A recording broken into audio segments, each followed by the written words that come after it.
ഇല്ലാ മൻ ഇർതളാ മിർ റസൂൽ. മുമ്പ് ഇവിടെ പലതവണ വിശദീകരിച്ചതാണ്, അതുകൊണ്ട് ഞാൻ അതിന്റെ വിശദാംശങ്ങളിലേക്ക് പോകുന്നില്ല. അമ്പിയാക്കന്മാര് പോലും അവരുടെ ജീവിതകാലത്ത് വരെ അവര് മറഞ്ഞ കാര്യങ്ങൾ അറിഞ്ഞിട്ടുണ്ടോ സഹോദരന്മാരെ? ഇതൊരു ചെറിയ വിഷയമാണോ? ഇതൊരു നിസ്സാര കാര്യമാണെന്നാണോ വിചാരിച്ചത്? നിങ്ങൾ എന്താണ് ഈ പറഞ്ഞുകൊണ്ടിരിക്കുന്നത്? മഹത്തുക്കളായ അമ്പിയാക്കൾക്ക് പോലും അവർ ജീവിച്ചിരിക്കുന്ന കാലത്ത് പോലും ആ മഹാന്മാര് മറഞ്ഞ പല കാര്യങ്ങളും അറിഞ്ഞിട്ടില്ലല്ലോ. അമ്പിയാക്കന്മാർക്ക് അള്ളാഹു അവൻ ഉദ്ദേശിക്കുന്ന കാര്യങ്ങൾ അവൻ ഉദ്ദേശിക്കുന്ന സന്ദർഭത്തിൽ അറിയിച്ചു കൊടുക്കുമ്പോ അവരറിയുന്നു എന്നതല്ലാതെ മറഞ്ഞ കാര്യം അറിയുക എന്ന ഒരു സിദ്ധി അവരിൽ തന്നെ മുമ്പേ ഊട്ടപ്പെട്ടതാണ്, പ്രകൃത്യാ നൽകപ്പെട്ടതാണ് എന്ന നിലക്കുള്ള ഒരു പ്രത്യേകമായ അവതരണങ്ങൾ ഉണ്ടാകാറുണ്ടല്ലോ. നിങ്ങൾ ചിന്തിച്ചു നോക്കൂ, എത്രയോ അമ്പിയാക്കന്മാരുടെ ചരിത്രം. ഇബ്രാഹിം നബി അലൈഹിസ്സലാമിന്റെ ചരിത്രം നമ്മൾ ഇവിടെ തന്നെ പറഞ്ഞിട്ടില്ലേ? മഹാനായ ഖലീലുള്ളയുടെ അടുത്തേക്കതാ അതിഥികൾ കയറി വരുന്നു. മനുഷ്യവേഷത്തിൽ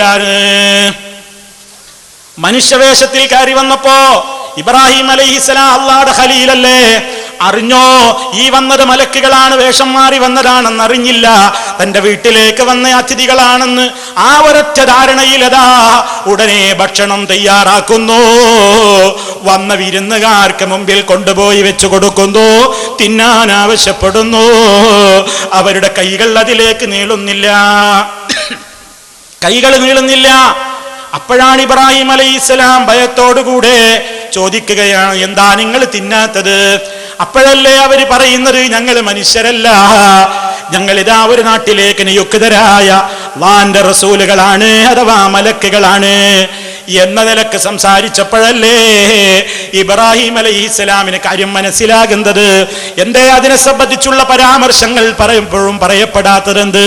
ഇബ്രാഹിം അലൈഹിസ്സലാമിന് വന്നവരുടെ മനസ്സറിഞ്ഞോ? വന്നത് മലക്കുകളാണെന്നറിഞ്ഞോ? പറയുന്നതിന്റെ വിശദീകരിക്കുന്നതിന്റെ മുമ്പ് അറിഞ്ഞോ? എത്ര സംഭവങ്ങളുണ്ട് നിങ്ങൾ നോക്കൂ. ഇബ്രാഹിം അലൈഹിസ്സലാമിന്റെ ജീവിതത്തിൽ, അതുപോലെ തന്നെ ഇസ്മായിൽ അലൈഹിസ്സലാമിന്റെ ജീവിതത്തിൽ സംഭവിച്ച ഏറ്റവും വലിയ ഒരു പരീക്ഷണമാണ്, ഒരു ത്യാഗമാണ്. കഴിഞ്ഞ ബലിപെരുന്നാൾ അടക്കമുള്ള സന്ദർഭങ്ങളിൽ ഉലൂഹിയത്ത് അറുത്തപ്പോ നമ്മൾ ഓർത്തു കഴിഞ്ഞു, നമ്മൾ സ്മരിച്ചു കഴിഞ്ഞു ആ ചരിത്രം. ഉലൂഹിയത്തുമായി ബന്ധപ്പെട്ട ചരിത്രം നമ്മൾ മനസ്സിലാക്കി. ബാപ്പയോട് അല്ലാഹുവിന്റെ കൽപ്പന, ഇബ്രാഹിം അലൈഹിസ്സലാമിനോട് കൽപ്പന സ്വപ്നത്തിലാണെന്ന വ്യത്യാസമേ ഉള്ളൂ. അമ്പിയാക്കന്മാരുടെ സ്വപ്നവും വഹയി തന്നെ. അതുകൊണ്ട് ആ സ്വപ്നത്തിൽ കേട്ട നിർദ്ദേശം മോനോട് പറയുകയാണ്, മോനെ നിന്നെ അറുക്കണമെന്ന് കൽപ്പനയുണ്ട് മോനെ എന്നിങ്ങനെ വിശദീകരിച്ചപ്പോ ആ സംഭവം പരത്തി പറയേണ്ടതില്ല. ഇസ്മായിൽ അലൈഹിസ്സലാം ആ പിതാവിനോട് പറഞ്ഞതെന്താണ്? ഞാൻ സ്വീകരിക്കാൻ സന്നദ്ധനാണ്.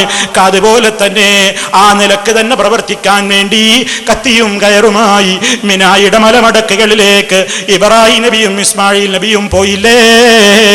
ആ പോക്കിൽ ത്യാഗമുണ്ടോ? നിങ്ങളൊന്ന് ചിന്തിക്കൂ. ആ പോക്കിൽ ത്യാഗമുണ്ടോ? ത്യാഗമുണ്ടെന്നാ മുസ്ലിമീങ്ങൾ പറയുന്നത്. എന്തേ കാരണം? ഇബ്രാഹിം നബി അലൈഹിസ്സലാമിന് അറിയില്ല എന്താ സംഭവിക്കാൻ പോകുന്നതെന്ന്. പക്ഷേ ഇവിടെ പ്രസംഗിച്ച മുസ്ലിയാരടക്കമുള്ള ആളുകളുടെ വിശ്വാസപ്രകാരം എന്താണ് സംഭവിച്ചത്? അതിലൊരു ത്യാഗവും ഇല്ലല്ലോ. കാരണം എന്താണ്? ഇബ്രാഹിം നബിക്ക് അറിയാം എന്താ സംഭവിക്കാൻ പോകുന്നത്. ഇസ്മായിൽ അലൈഹിസ്സലാമിനും അറിയാം എന്താണ് സംഭവിക്കാൻ പോകുന്നത്. ആ ഒരു പ്രത്യേകമായ ഘട്ടത്തിൽ എന്ത് സംഭവിക്കുമെന്ന് അറിയാത്തപ്പോഴല്ലേ അതിലൊരു ത്യാഗമുള്ളത്. അതല്ലെങ്കിൽ നിങ്ങൾ ചിന്തിച്ചു നോക്കൂ, ഞാൻ എന്തിനാ പ്രയാസപ്പെടുന്നത്? ഇത് അള്ളാഹു എന്നോട് കൽപ്പിച്ചതാണ്.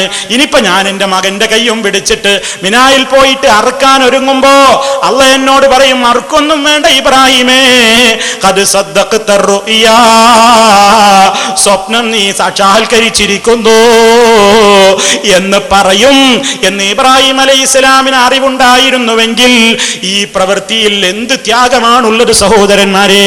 അപ്പൊ ആ രണ്ട് നബിമാർക്കും മറഞ്ഞ കാര്യം അറിയില്ലെന്ന് വന്നാലല്ലേ അതിൽ ഒരു ത്യാഗമുള്ളൂ. അറിയും എന്ന് വന്നാൽ എന്താണ് അതിന്റെ അർത്ഥം? അതൊരു നാടകമായി പോവില്ലേ? ഇബ്രാഹിം നബിക്കും അറിയാം, ഇസ്മായിൽ അലൈഹിസ്സലാമിനും അറിയാം, ഹാജറ ബീവിക്കും അറിയാം എന്ത് ഒന്നും നടക്കാൻ പോകുന്നില്ല. അതൊക്കെ ഒരു ആടിനെ ഇറക്കുന്നതോടുകൂടി കൂടി എല്ലാം അങ്ങ് ഖലാസായി പോകുമെന്ന് ആ മഹത്തുക്കൾ മനസ്സിലാക്കിയിട്ടുണ്ടായിരുന്നുവെങ്കിൽ ആ സംഭവത്തിൽ എന്ത് ത്യാഗമാണുള്ളത്, നമ്മൾ അതൊന്ന് പ്രത്യേകമായി മനസ്സിലാക്കേണ്ടതുണ്ട്. ഇനി നിങ്ങൾ ചിന്തിച്ചു നോക്കൂ സഹോദരന്മാരെ, അതൊക്കെ ഒരുപാട് വിശദീകരിക്കേണ്ട വിഷയങ്ങളാണ്. മഹാനായ നബി സല്ലല്ലാഹു അലൈഹി വസല്ലമിന്റെ കാലത്ത് അതാ മഹദിയായ ആയിഷ റളിയല്ലാഹു തആല അൻഹയെ സംബന്ധിച്ച് ഒരു അപരാധം ലോകത്ത് പ്രചരിപ്പിക്കപ്പെട്ടല്ലോ. നമ്മുടെ ഉമ്മയായ ആയിഷ റളിയല്ലാഹു അൻഹയെ സംബന്ധിച്ചും സഫ്വാൻ റളിയല്ലാഹു അൻഹു എന്ന സഹാബിയെ സംബന്ധിച്ചും ബന്ധപ്പെടുത്തിക്കൊണ്ട് ചില ആരോപണങ്ങൾ മുനാഫിക്കീങ്ങൾ ഉന്നയിച്ചില്ലേ?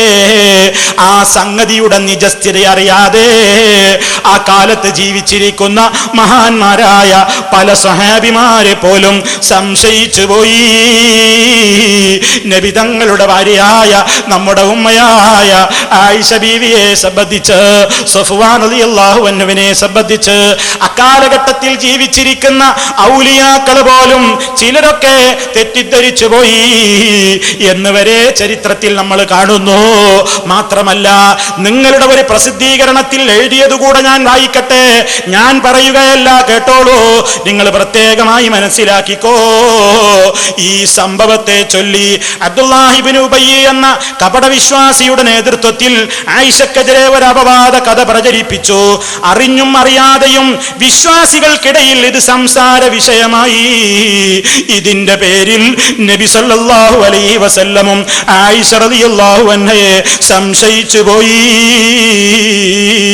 നിങ്ങൾ നോക്കൂ, അള്ളാന്റെ റസൂലിന്റെ പേരിൽ ഇത് നമ്മൾ പറഞ്ഞതല്ല, നിങ്ങളുടെ പ്രസിദ്ധീകരണങ്ങളിൽ വന്നതാണ്. സഹാബത്തിൽ ചിലരൊക്കെ സംശയിച്ചു പോയി.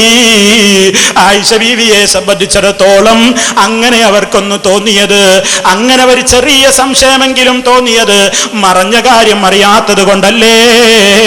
അതുമായി ബന്ധപ്പെട്ട മുഴുവൻ കാര്യങ്ങളും അതിന്റെ തെളിവല്ലേ?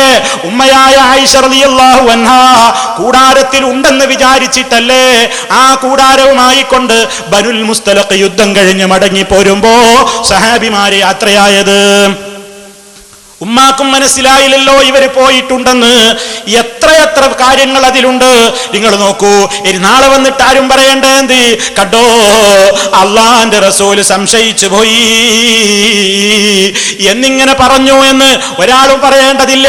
ഞാൻ എന്റെ വകയായിട്ടൊന്നും പറഞ്ഞിട്ടില്ല, ഇതാ നിങ്ങളുടെ തന്നെ പ്രസിദ്ധീകരണത്തിൽ എഴുതിയതാണ്.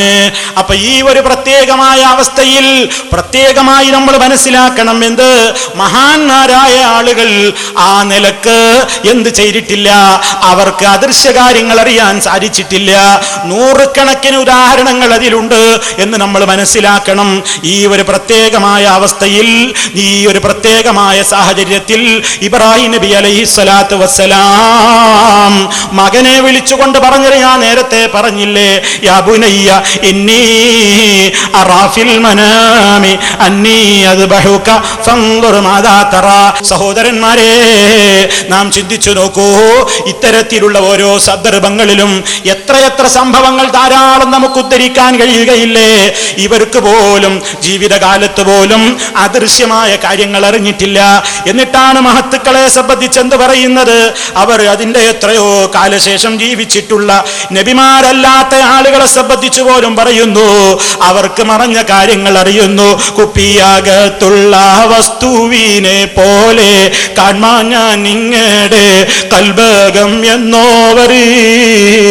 ധാരാളമായി നമ്മൾ കേൾക്കാറുള്ള ഒരു പദ്യമാണത്. അനിസ്ലാമികമായ ഒരു കവിതാശകലമാണത്.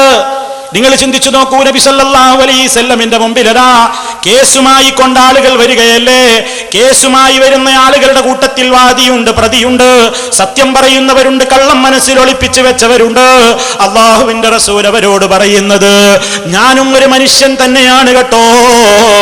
എന്റെ മുമ്പിൽ വെച്ച് നിങ്ങൾ തർക്കിക്കുമ്പോ എനിക്ക് സത്യമാണെന്ന് ഏതാണ് തോന്നിയതെങ്കിൽ ഞാൻ അതിനനുസരിച്ചാണ് വിധിക്കുക എന്ന് നബി സല്ലല്ലാഹു അലൈഹി വസല്ലം പറഞ്ഞില്ലേ?